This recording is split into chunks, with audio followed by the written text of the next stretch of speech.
नमस्कार विद्यार्थियों, अपने YouTube channel success point study में एक बार पुनः आप सभी का हृदय की गहराइयों से घना घना मोगला मोगला स्वागत है। सा आज अपन स्टार्ट कर रहे हैं पुरानी क्लास को याद करते हुए। पुराना अपने बात की थी उत्तक के बारे में, उत्तक की परिभाषा, उसके प्रकारों के बारे में चर्चा कर रहे थे। उत्तक की अपन ने उसकी परिभाषा के बारे में अपन बात कर चुके हैं। आज अपन उसके प्रकारों को आगे लेके हुए चलेंगे।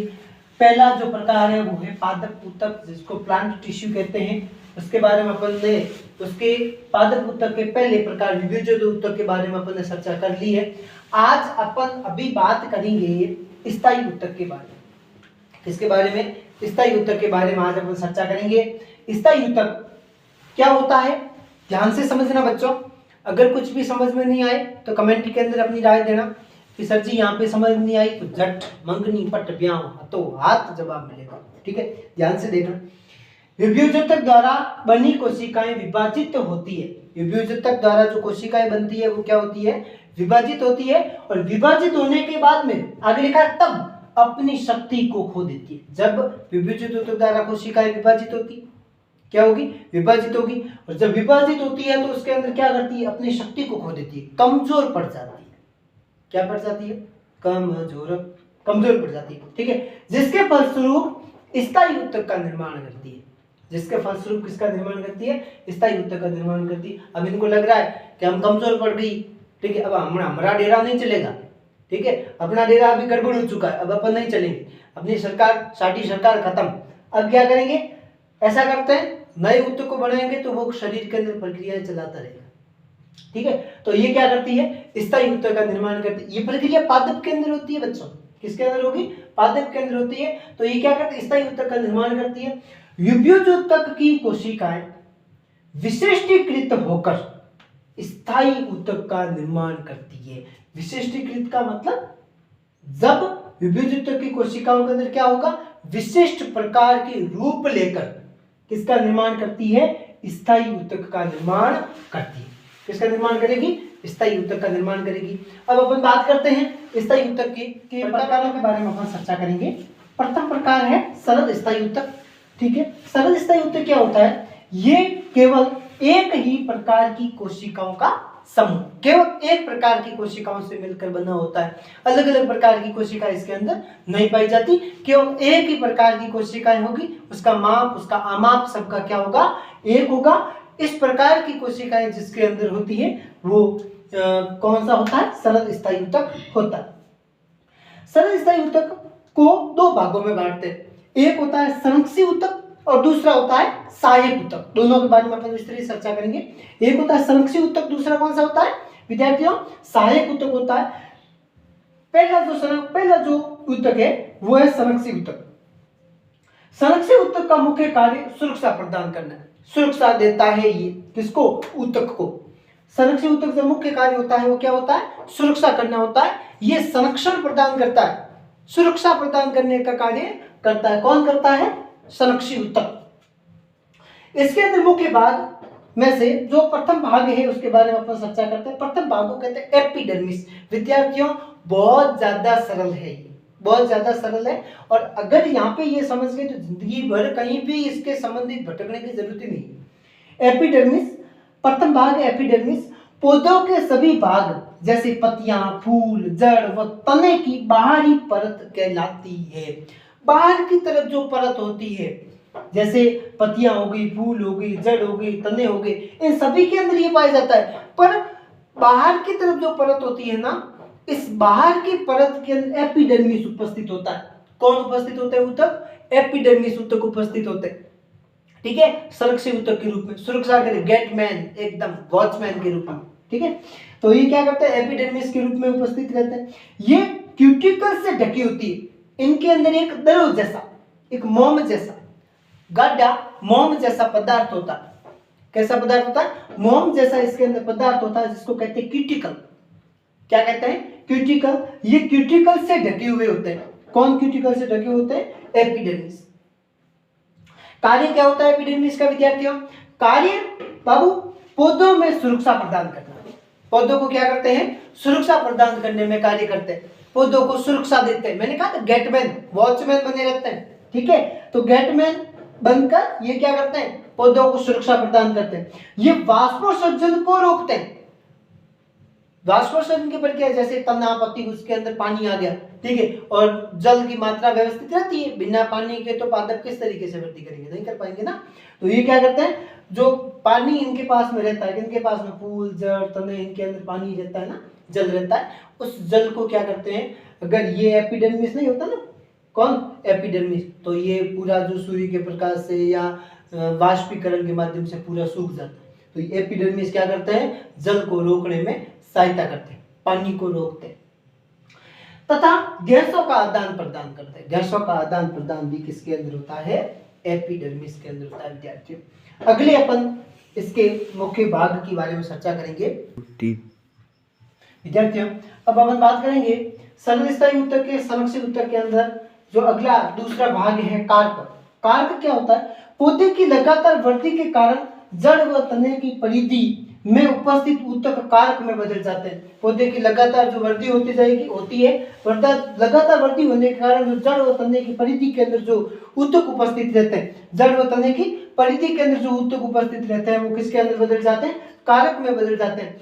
इसके अंदर एक कारक जो होता है, इसके अंदर कारक के अंदर कारक होता है, इसके अंदर सुबेरिन के जमाव के कारण ये क्या होते हैं, मोटी हो जाती है। इसकी जो कोशिका भित्ति होती है, इस सुबेरिन नाम के पदार्थ के जमाव के कारण क्या हो जाती है, मोटी हो जाती है। ये गैस और जल दोनों के प्रवाह को रोकते हैं। गैस और जल दोनों अगर बाहर ना निकल जाए उसके प्रवाह को रोकते हैं, कौन, कारक, ठीक है। इसका जो कार्य है वो ये है कि ये जो पौधा होता है उस पौधे को झटकों व चोट से क्या करता है, बचाने में सहायता करता है। जो होता है ना कारक, ये क्या करता है, झटके लगते हैं, चोट लगती है, उससे बचाने में क्या करता है, ये कारक सहायता करता है। अगला संरक्षित ऊतक का अगला है स्टोमेटा। संरक्षित ऊतक का अगला प्रकार क्या है, स्टोमेटा। पत्तियों की एपिडर्मिस में बहुत से सूक्ष्मदर्शी छिद्र होते हैं।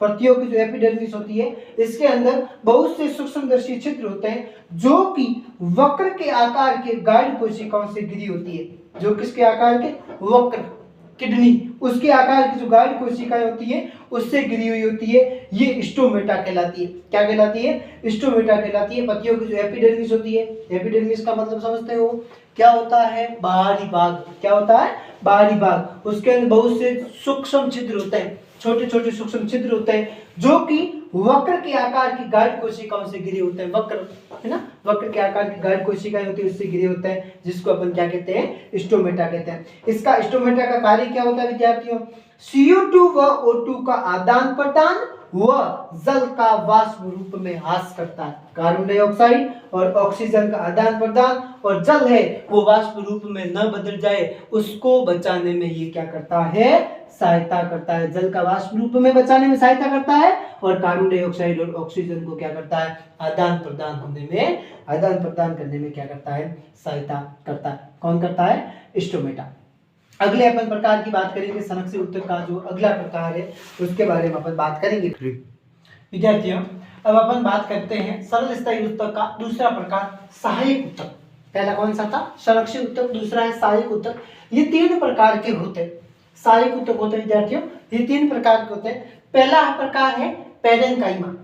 पहला प्रकार कौन सा विद्यार्थियों, पेरेन्काइमा। पेरेन्काइमा को की क्या प्रक्रिया रहती है, ध्यान से सुना विद्यार्थियों। इन्हें पैकिंग ऊतक कहा जाता है। पैराजी पैकिंग करता, तो पेरेन्काइमा पैकिंग ऊतक कहा जाता है इसको। ये समान व्यास वाली जीवित कोशिकाएं होती है। ये समान व्यास वाली कैसी कोशिकाएं होती है, जीवित कोशिकाएं होती है। व्यास इनका कैसा होता है, समान होता है, और कोशिकाएं कैसी है, जीवित है, मरी हुई नहीं है, जीवित है, जिंदा कोशिका है, ठीक है। ये गोल अंडाकार बहुभुजीय या लंबी होती है। ये गोल होती है, गोल मोड़ है ना। एक होती है कैसी, अंडे के आकार की, गोल होती है, अंडे के आकार की होती है, और बहुभुजीय या फिर कैसी होती है, लंबी होती है। क्या होती है, लंबी होती है। कौन, पेरेन्काइमा। कहाँ पाई जाती है विद्यार्थियों, ये होती है जड़ के अंदर, तने के अंदर, पत्ती के अंदर, फूल के अंदर, जैसे सभी भाग होते हैं उन सभी भागों के अंदर कौन सी काइमा पाई जाती है, पेरेन्काइमा। ओ काइमा, काइमा कौन सी, पेरेन्काइमा। कहाँ पाई जाती है, पैकिंग ऊतक। पैकिंग ऊतक के समान व्यास वाली जीवित कोशिकाएं होती है। ये गोल तथा अंडाकार बहुभुजीय लंबी होती है। ये जड़, तना, पत्ती, फूल के अंदर पाई जाती है। ठीक है। कार्य क्या होता है, भोजन का संचयन करती है, भोजन को संचित करके इकट्ठा करने में ये सहायता करती है, पूरे भोजन को ढूंढ ढांड के कहीं करके संचित करती, संचित करने के बाद में क्या करती है, इकट्ठा करती है। यांत्रिक मजबूती प्रदान करती है, मजबूती देती है पैरेन्काइमा। कौन सी काइमा, पैरेन्काइमा। ठीक है। अगली दूसरी काइमा आती है, वो होती है कोलेनकाइमा, सहायक ऊतक का दूसरा बेटा काइमा। कौन सा काइमा, कोलेनकाइमा। काइमा सहायक ऊतक काइमा, इसका बेटा कोलेनकाइमा। यहाँ से ये समझ लो कि सहायक ऊतक काइमा, कौन सा बेटा, कोलेनकाइमा। पहला कौन सा, पैरेन्काइमा। ठीक है। ये काइमा क्या है, चलो ठीक है। देखो कोलेनकाइमा का क्या होता है, पैरेन्काइमा के समान जीवित कोशिका, कुछ क्लोरोफिल युक्त कोशिकाएं, कुछ क्लोरोफिल युक्त होती है। मतलब इसके अंदर क्या पाया जाता है, क्लोरोफिल पाया जाता है। किसमें होता है क्लोरोफिल, पता है ना आपको, बताने की जरूरत नहीं है ना। तो पैरेन्काइमा के समान जीवित कोशिका होती है और कुछ इसके अंदर क्या पाया जाता है, क्लोरोफिल। पुरानी आपने बात की थी कोशिका वाले चैप्टर के अंदर, प्लेस्टिड के अंदर, है ना। हाँ, तो इनमें पतली कोशिकाएं भित्ति पाई जाती है। कैसी पाई जाती है, पतली भित्ति कोशिकाएं। एपिडर्मिस, जिसको क्या कहते हैं, बाह्य त्वचा, है ना। एपिडर्मिस बाहर की तरफ पाया जाता है। एपिडर्मिस के नीचे उपस्थित होती है। एपिडर्मिस होता है, आपको पता ही है, अपने अभी पढ़ा था। एपिडर्मिस के नीचे की तरफ ये क्या होते हैं, उपस्थित होते हैं। कौन काइमा, कौन से काइमा विद्यार्थियों, कोलेनकाइमा। ठीक है, काइमा, है ना। कार्य क्या होता है, यांत्रिक मजबूती व क्लोरोफिल के कारण शर्करा व स्टार्च का क्या करता है, निर्माण करता है। एक तो यांत्रिक मजबूती देता है, कोलेनकाइमा क्या करता है, यांत्रिक मजबूती देता है, उसके बाद में क्लोरोफिल के कारण शर्करा व स्टार्च का क्या करता है विद्यार्थियों, निर्माण करता है। उसके बाद में आता है स्क्लेरेनकाइमा। इसकी कोशिकाएं लंबी, संकरी व मोटी होती है ना। इसकी जो कोशिका होती है लंबी होती है, संकरी होती है, संकरा नहीं होती, संकरी होती है। ठीक है, मोटी होती है। ठीक है। इसकी अंतर कोशिकीय स्थान अनुपस्थित रहता है, अंदर से बिल्कुल थोती होती है। ठीक है, अंतरा कोशिकीय ना, अंतर की तरफ जो कोशिका होती है उसके अंदर स्थान कैसा होता है, बिल्कुल थोथा। थोथा समझते हो, थोथा चना बाजे घना, वो वाला थोथा। ठीक है। जीवद्रव्य रहित वो कैसी होती है, मृत होती है। जीवद्रव्य इसके अंदर उपस्थित नहीं रहता और नालायक मरी हुई ये काइमा है। ठीक है। तो विद्यार्थियों यहाँ तक समझ में आए तो कमेंट जरूर कीजिएगा, क्या क्या बातें हैं, क्या मन में है, क्या मुझे कहना चाहते हो, वो बातें भी आप कमेंट के अंदर जरूर लिखिए। और मैं आपको हर पल कोशिश करता हूँ कि अच्छा कराने की कोशिश करूँ। ठीक है, मेहनत करते जाइए और ऐसे ही आपके संजय सर को आगे आगे आगे आगे बढ़ाते जाइए। बेटा बहुत मेहनत करूँगा आपके लिए, जितनी कुछ मेहनत करता हूँ ना आपके लिए करता हूँ, बेस्ट देने की कोशिश करता हूँ। हर बार ये कोशिश करता हूँ कि आपको बेस्ट दूँ। ठीक है, 100% दो, ये हर बार मैं कोशिश करता हूँ। तो इस बार भी मुझे इतना ही, जितना पहले वीडियो के अंदर आपने प्यार दिया ऐसा ऐसा प्यार दीजिए, आगे बढ़ाइए, आगे शेयर कीजिए और लाइक कीजिए, शेयर कीजिए, कमेंट कीजिए, सब्सक्राइब कीजिए और बेल आइकन दबाना ना भूलें। धन्यवाद। राधे।